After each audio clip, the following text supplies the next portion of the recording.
당신은 후회 없는 대학 생활을 했습니까? 라고 누가 물으면 저는 일말의 망설임도 없이 네! 라고 대답할 수 있어요. 오늘은 여러분들의 후회 없는 대학 생활을 위해서 이 할미가 라떼를 좀 타보도록 하겠습니다. 자, 일단 여러분은 대학교를 왜 갔죠? 다들 가니까, 가라 하니까, 가야 하니까 이 세 가지 중에 하나겠죠. 다들 가니까는 남들 다 가니까, 고등학교 졸업하면 다 대학교 가니까 나도 온 경우, 가라 하니까는 엄마가 가라고 해서 또는 아빠가 가라고 해서 온 경우, 가야 하니까는 뚜렷한 꿈이 있는 경우.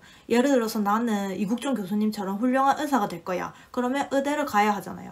의과 대학에 진학해서 공부를 해야 되잖아. 그러니까 온 경우. 세 가지 중에 뭐가 됐든 어쨌든 여러분이 대학교에 왔어요. 그러면 그냥 아무 생각 없이 멍하게 다니면 안 됩니다. 4년이라는 시간은 모든 대학생들에게 똑같이 주어지는데 그 시간을 그냥 흘려보내면 젊은 날에 무려 4년이라는 시간을 그냥 허비하는 게 됩니다. 대학에 왜 왔어? 대학은 의무교육이 아니잖아요. 내가 선택해서 온 거잖아. 고등학교 졸업하고 바로 취업을 할 수도 있었고 창업을 할 수도 있었는데 그러지 않고 내가 대학에 왔으면 나중에 대학 나온 의미가 있어야 될 거 아닙니까? 대학 졸업장이 필요해서 왔다? 여기가 어디 미국입니까? 꼴랑 그 졸업장이 우리의 목표가 되어서는 안 돼요. 졸업장이 필요했으면 서울대를 갔어야지. 어디 지잡대를 가면서 졸업장 때문에 왔다고 그래. 어쨌든 대학교에서 뭐라도 얻는 게 있어야 한다. 최소한 여러분 부모님 등골 빼먹는 만큼은. 특히 요 첫 번째, 두 번째 해당하시는 분들, 특별한 목표 없이 대학에 온 분들은 4년 동안 열심히 공부하고 다양한 경험을 하면서 내가 하고 싶은 일, 내가 잘 할 수 있는 일을 찾아야 됩니다. 입학은 아무 생각 없이 했어도 졸업은 아무 생각 없이 하면 안 돼요. 똑같은 등록금을 내고 똑같은 학교를 다녀도 내가 어떻게 생활하느냐에 따라 그 학교에서 내가 뽑아 먹을 수 있는 게 달라져요. 그렇기 때문에 이제 곧 입학하는 우리 투투학번 신입생 여러분들은 다짐부터 하고 들어갑시다. 나는 앞으로의 4년을 아주 밀도 있고 알차게 후회 없게 보내겠다.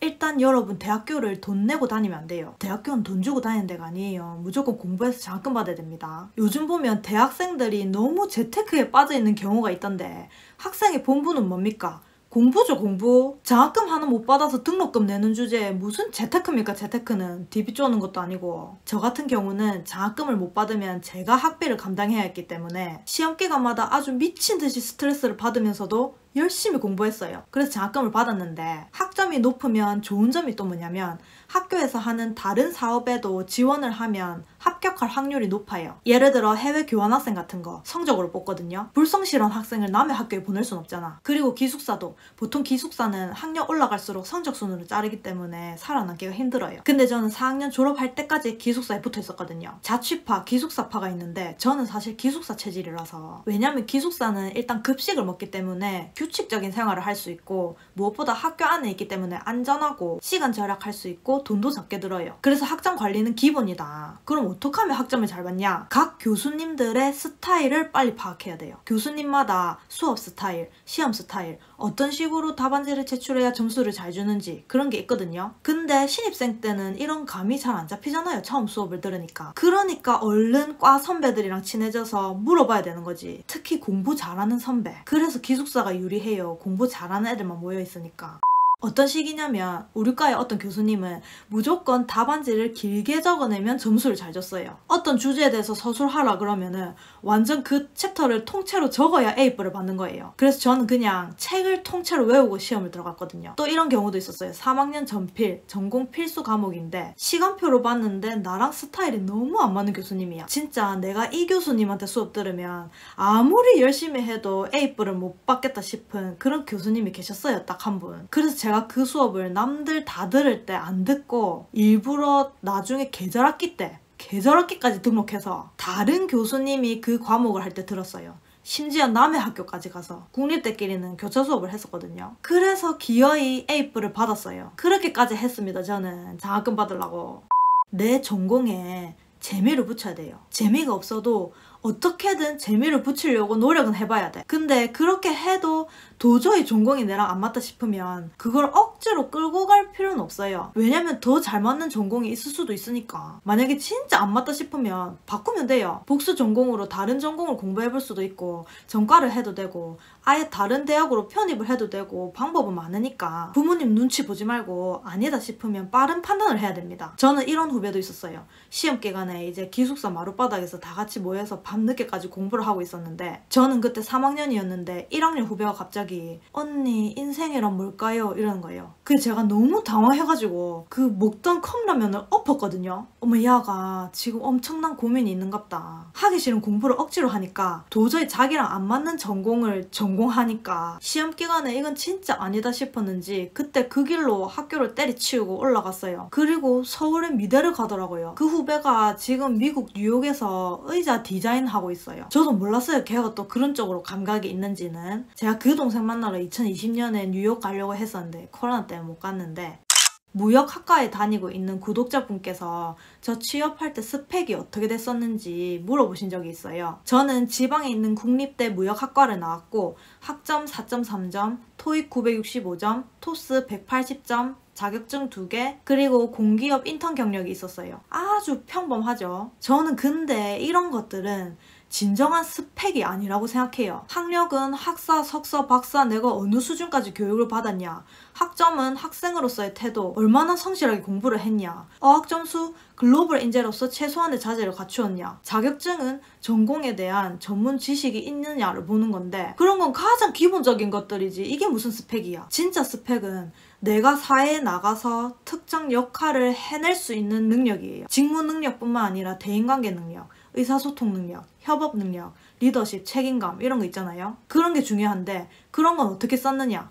경험으로 쌓는 거지. 대학생 신분으로서 할 수 있는 다양한 활동들이 있어요. 그런 활동 경험을 통해 배우는 건데 여러분들이 대학생으로서 할 수 있는 활동은 크게 뭐가 있냐면 교내 활동과 교회 활동이 있습니다. 교내 활동은 동아리, 학회, 학생회 이런 것들이 있죠. 동아리는 뭐 음악 동아리, 영화 동아리, 사진 동아리, 봉사 동아리, 스포츠 등등 평소 관심 있는 분야를 고르면 되는데 이렇게 대학 때 동아리 활동이 커서도 취미로 이어지는 경우가 많아요. 직업으로 이어지는 경우도 있고. 저는 동아리는 안 하고 학회를 했었어요. 학회는 학술 동아리거든요. 일반 동아리는 뭐 밴드 동아리면 음악하고 술 마시러 가는데 학술 동아리는 공부하고 술 마시러 가요. 기승전 술은 똑같은데 이제 뭐를 하고 술을 마시러 가냐 그 차이.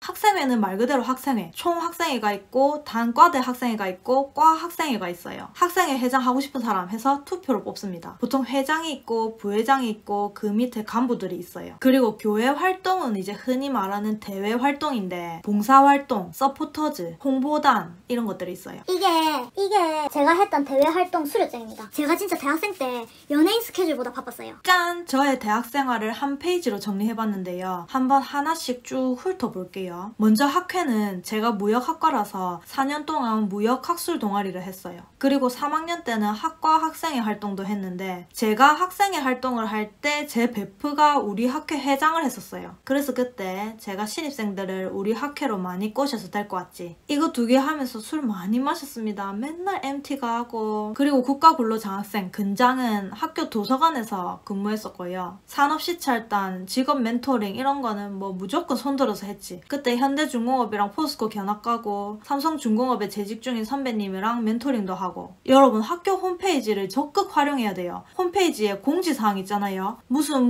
모집 이런 거. 근데 잘 봐야 돼요. 모집 기간 안에 놓치지 않고 하려면 홈페이지를 자주 들어가 봐야 된다. 자, 대외 활동.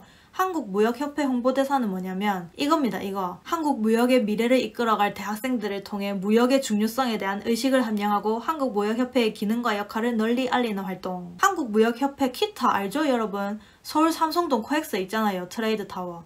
여기입니다. 주요 활동은 이렇고 기업 채용 전형처럼 서류 보고 면접 보고 다 합니다. 작년 이맘때쯤 모집을 했으니까 올해도 곧 모집 공고 뜨겠네요. 발대식 코로나 때문에 비대면으로 했네. 발대식 가면 워크숍도 하고 진짜 재밌거든요. 제가 예전 기사를 찾아냈어요. 요게 바로 접니다. 사진도 센터에서 찍어내 또 회장님 바로 앞에. 이렇게 전국 단위로 대학생들을 뽑아가지고 각 지역별로 팀을 이루어서 활동을 시키거든요. 대외 활동은 거의 다 팀 활동이에요. 그래서 자연스럽게 팀워크도 배우고 또 다른 학교 친구들을 사귈 수 있어요. 저는 그렇게 새로운 사람 만나는 걸 좋아했어요. 여행을 좋아하는 것도 그 이유인 것 같은데 대외 활동하면서 새로운 친구들 만나는 게 너무 재밌는 거예요. 제가 부산에서 대학생활을 하면서 서울에 대학 다니는 친구들을 언제 만나보겠습니까? 전국에 열정 있는 대학생들과 소통할 수 있는 기회에 인맥도 쌓고 배우는 것도 많고 자극받는 것도 많아요. 대외 활동을 해야 돼요. 자기 학교 안에만 있으면 섬에 갇혀 있는 거예요. 선 밖으로 나가야 돼. 넓은 세상으로. 그리고 대외 활동하면서 만난 친구들이 또 다른 대외 활동을 소개해줘요. 왜냐면 대외 활동하는 애들이 다른 활동도 많이 하니까. 그래서 정보 교류를 아주 활발하게 할 수 있어요. 외교통상부 해외안전여행 서포터즈는 줄여서 해안서라 했는데 안전한 해외여행을 위해 필요한 정보를 국민들에게 알리는 역할을 했어요. 온 오프라인으로 하는 활동이 진짜 많아요. 이거 역대급 빡센 대외 활동이었는데 온라인 활동은 주로 SNS에 컨텐츠 만들어서 올리는 건데 맨날 포스터 만들고 진짜 광고 CF 제작도 하고 영상 이벤트도 하고 그때 기획력이 많이 는 것 같아요.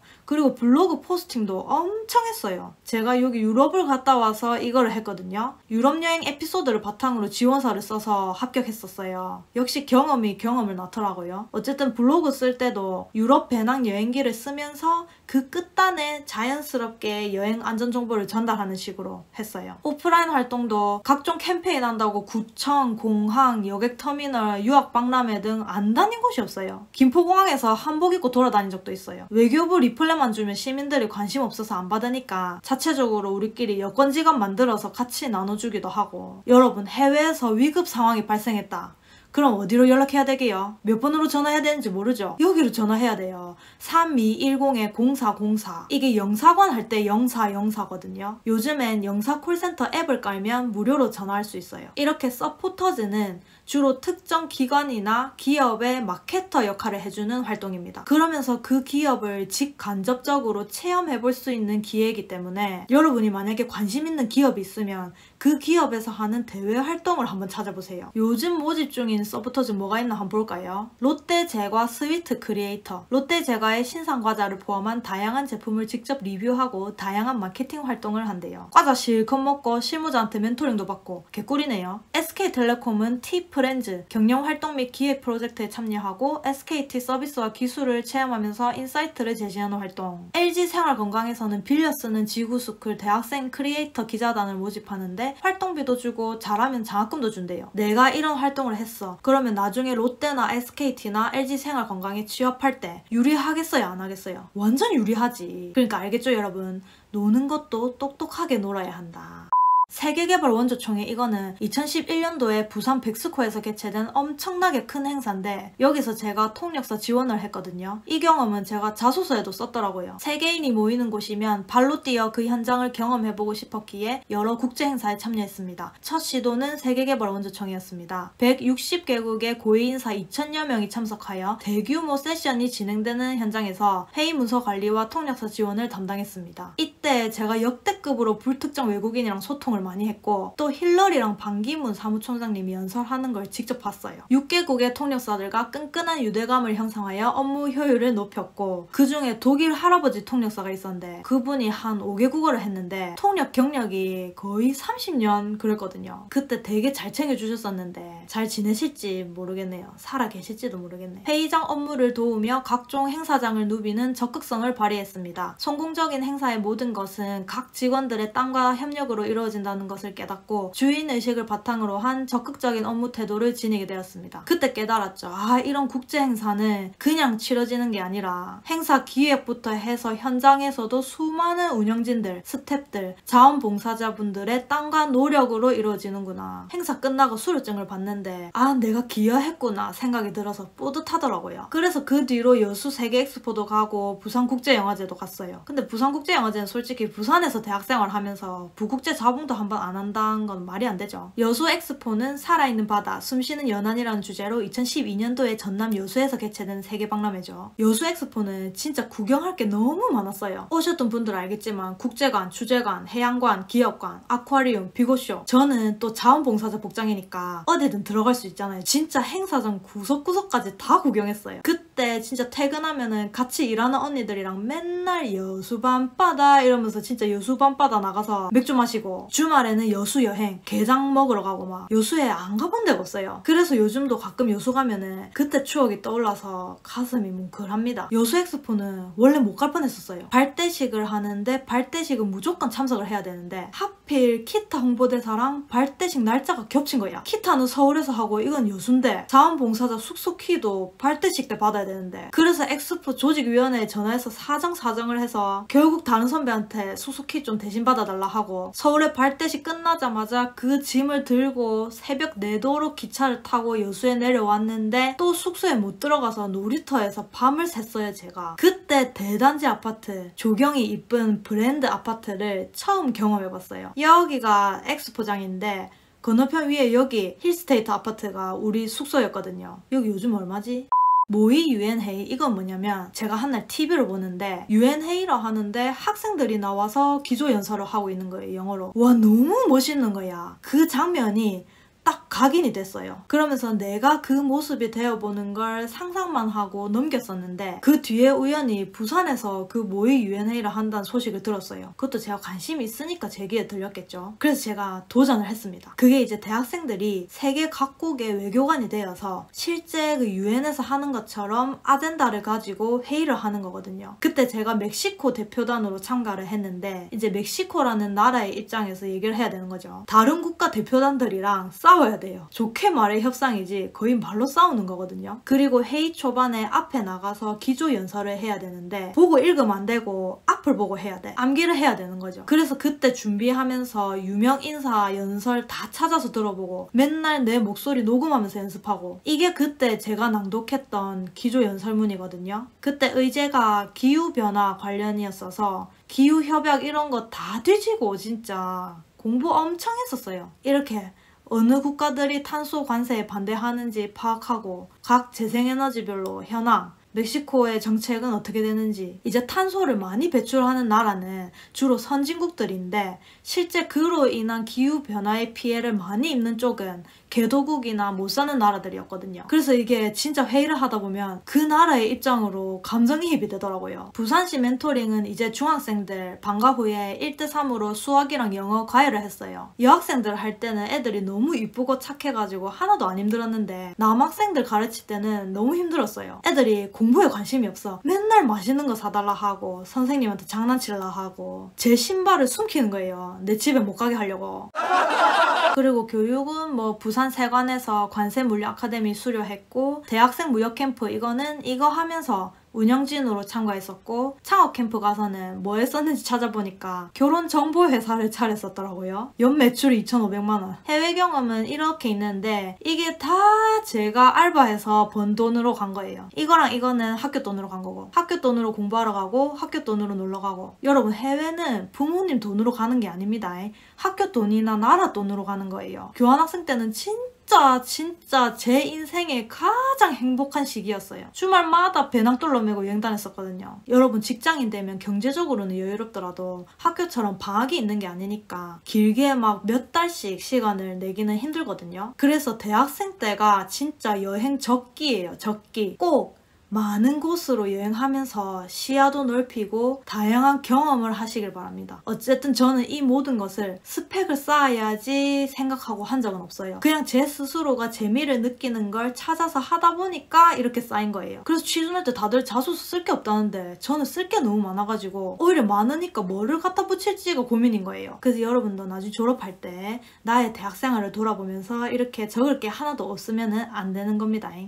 근데 또 이렇게 많은 것들을 하면서도 제가 항상 병행했던 게 바로 아르바이트입니다. 왜? 생활비를 벌어야 했기 때문에. 아르바이트를 뭐 사회생활의 간접 경험이라 하는데 사회생활이랑 똑같아요. 크든 작든 어떤 사업체 안에서 내가 수행하는 역할이 있고 내 노동의 대가로 임금을 받고 이게 엄청난 체험이에요 사실. 진짜 세상에 쓸데없는 경험은 없다고 느낀 게 제가 고3 때 수능 치고 바로 휴대폰 공장에 알바를 하러 갔거든요. 그때 무슨 일을 했냐면 자재 관리를 했어요. 그러니까 자재 창고에 부품이 입고가 되면 그걸 분류를 하고 생산 라인에 투입을 하고 재고를 관리하는 그런 일을 했는데 그걸 하면서도 저는 그 경험이 내 인생에 도움이 될 거라고는 생각을 안 했어요. 근데 바로 대학교에 들어와서 물류관리론이라는 수업을 듣는데 교수님이 그걸 강의를 하시는 거예요. 제조업 물류의 흐름은 어떻게 되고 이송수단은 어떤 게 있고 재고관리는 뭐 적정 보유량을 정해서 뭐 이래 한다 하는데 저는 한 방에 이해가 되는 거예요. 왜냐면 나 다 알거든. 현장에서 다 봤거든. 공장 어떻게 돌아가는지 지게차부터 해서 뭐 그걸 무슨 책으로 배워. 그러니까 여러분 아르바이트도 제발 아무 생각 없이 하지 마라. 내가 뭘 배운다는 생각으로 임해라. 적어도 뭐 한 가지라도. 예를 들어 판매 아르바이트를 하면 다양한 연령층과 소통을 하면서 영업력을 길러볼 수도 있고, 여러분 고객들은 물건이 마음에 들어도 직원이 마음에 안 들면 안 사요. 그러니까 직원은 고객의 마음을 사야 돼요. 즉 상대의 마음을 얻는 방법을 습득하는 거지. 저는 백화점 알바도 해봤고 마트 알바도 해봤지만 골프 연습장에서 알바할 때 그때 인사성이 많이 길러졌어요. 제가 하는 일이 회원들 오면은 락카키 주고 타석 넣어주고 스크린 넣어주고 청소하고 그런 거였는데, 그 중에서도 가장 중요한 임무는 바로 인사였어요. 왜냐면 제가 카운터에 앉아있으면 회원들이 들어오자마자 보는 게 제 얼굴이잖아요. 근데 인사도 제대로 안 하고 축 처진 모습으로 맨날 있으면 보기 좋겠냐고. 항상 반갑게 맞이하고 인사도 밝게 해야 공치러 오는 사람들 기분도 좋고, 그래야 딴 데 안 가고 여기로 오지. 그래서 자주 오시는 분들이랑은 아버지 하면서 진짜 딸내미처럼 지냈어요. 저는 그게 체질이더라고요. 그때 사장님이 저를 엄청 좋아했었어요. 저기 부산의 다른 사업장에도 알바하러 오라고. 어쨌든 그때 거기서 1년 동안 주말 알바해서 모은 돈으로 여름방학 때 유럽 배낭여행 갔었는데, 또 양식 레스토랑에서 알바할 때는 이제 서빙을 했었는데 손님이 컵을 들면 아 물이 모자라구나 하고 바로 주전자 들고 가서 물 따라주고, 이제 항상 홀을 살피는 거죠. 폰질하는 게 아니라. 나는 홀 서빙 알바야. 그러니까 내가 서빙을 잘해야 손님들이 이 레스토랑 서비스가 좋다라고 생각할 거 아니에요. 여러분 알바를 할 때 알바생이라고 생각하지 말고 내가 사장이라고 생각하고 일을 한번 해보세요. 그러면 태도가 달라지고 내가 얻는 것도 달라져요. 혹시 압니까? 내가 나중에 식당이나 카페 차릴지. 또 일식 레스토랑에서 알바한 적도 있는데, 남들은 광안리 불꽃축제를 즐길 때 저는 광안대교가 보이는 호텔에 있는 일식당에서 사시미를 날랐습니다. 그때 알바하면서 일식 코스 요리 순서가 어떻게 되는지 다 외웠어요. 이 코스 요리는 타이밍이 중요하거든요. 끊기지 않게, 그렇다고 너무 빠르지도 않게 딱 적절한 타이밍에 음식이 나가줘야 되거든요. 그걸 셰프님이 알려주신다고 한날 우리를 앉혀놓고 직접 회를 떠주시면서 실제 전 코스 요리를, 그 비싼 음식을 맛보게 해주셨어요. 너희가 직접 먹어봐야 안다고. 이쯤 먹으면 이 정도 배가 부르니까 언제 이게 나가줘야 되고, 이걸 착착 몸으로 익히고 일을 하니까 이제 셰프님이 이거 갖다줘라 해서 갖다주고 이렇게 기계적으로 일하는 게 아니라 내가 생각을 하면서 일을 하게 되더라고요. 어쨌든 단기 알바, 장기 알바, 주중 알바, 주말 알바 뭐 안 가리고 다양하게 했어요. 부산에 안 가본 동네가 없어요, 알바한다고. 그래서 지금도 저는 부산에서 운전하는 게 하나도 안 어렵거든요. 길을 잘 아니까. 알바 경험이 크고 나니까 운전에도 도움이 되더라. 돈도 돈이지만 일종의 경험한다 생각하고 했던 것 같아요, 알바도. 우리는 친구들끼리 만나도 서로 요즘 무슨 알바 하는지 얘기하고 그랬거든요. 국립대라 그런지 애들이 거의 다 알바를 했어요. 그러니까 우리는 알바를 안 하는 게 이상했어요. 용돈 받는 게 이상했어요. 간혹가다 누가 용돈 받는다 하면 뭐? 부모님한테 용돈을 받는다고? 이랬어요, 진짜. 저는 아르바이트 덕분에 일찍부터 스스로 돈을 벌고 관리하는 습관을 들일 수 있었던 것 같거든요. 실제로 보면 아르바이트를 해본 사람이랑 안 해본 사람이랑 차이가 많이 나요. 그래서 여러분도 대학교 때 꼭 아르바이트 해서 한 번쯤은 직접 모은 돈으로 여행도 가보고 부모님한테 작은 선물도 드려보고, 그러면서 아 부모님이 나를 그냥 키우신 게 아니구나 하는 걸 몸소 느껴봐야. 이번 영상을 준비하면서 저도 유튜브 덕분에 근 10년 전 대학생활을 이렇게 되돌아보니까 참 그립고 행복한 추억들이 많아요. 근데 그래도 다시 돌아가라 하면 싫어요. 왜냐면 힘든 시간도 많았기 때문에. 제가 부모님한테도 얘기는 못했지만 그때는 진짜 힘들었어요. 힘들지 어떻게 안 힘들어요. 아무리 어려서 체력이 좋다고 해도 공부만 해도 힘든데 맨날 알바를 달고 살았으니. 그치만 그렇게 힘들어도 항상 열심히 했기에 지금의 내가 있다. 20대 때 최선을 다해서 살았기에 30대 때 안정적인 생활을 하는 내가 있다 라고 생각해요. 그때 열심히 안 살았으면 지금도 힘들게 살고 있겠죠. 그래서 여러분도 20대 때, 특히 대학생 때 최대한 많이 굴렀으면 좋겠어요. 대외 활동도 라떼만 해도 흔하진 않았는데 요즘은 필수인 시대가 돼버렸잖아요. 그래도 그걸 스펙 쌓는다 생각하지 말고 내가 진짜 이런 활동을 통해서 뭔가 얻어간다는 생각으로 항상 활기차고 즐겁게 임하셨으면 좋겠어요. 우리 청년들 화이팅!